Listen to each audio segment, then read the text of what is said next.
In a quiet village near the edge of a forest lived a little boy named Max. Max was curious, very curious. He loved asking questions, climbing trees, and finding hidden things. But most of all, Max loved adventures.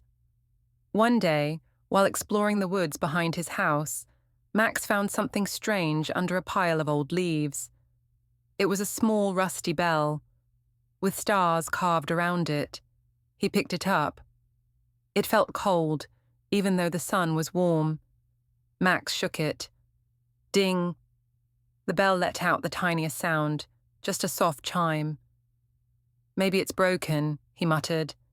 But that night, something weird happened. As Max was falling asleep, he heard the bell chime again. Ding. His eyes opened.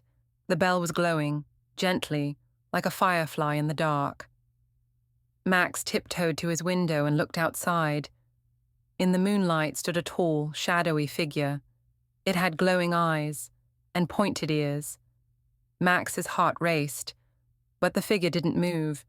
It simply stared at Max, then disappeared into the forest. The next morning, Max ran back to the spot where he'd found the bell. This time, the ground felt different. Software like a hidden door. He stepped on it, and suddenly, the earth opened up.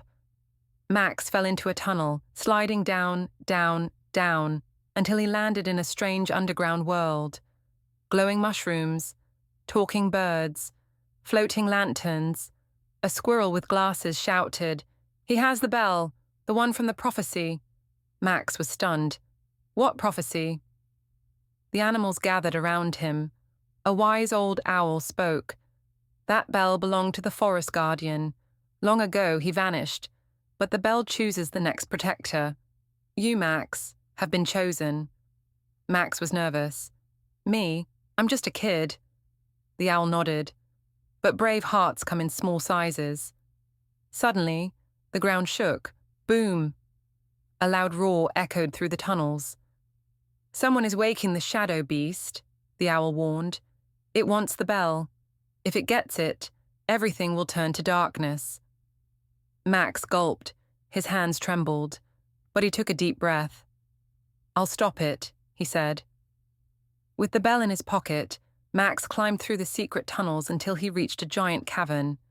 There it was, the shadow beast, dark as night, eyes like fire. Max stepped forward and rang the bell. Ding, ding, ding. Light exploded from the bell, blinding and pure.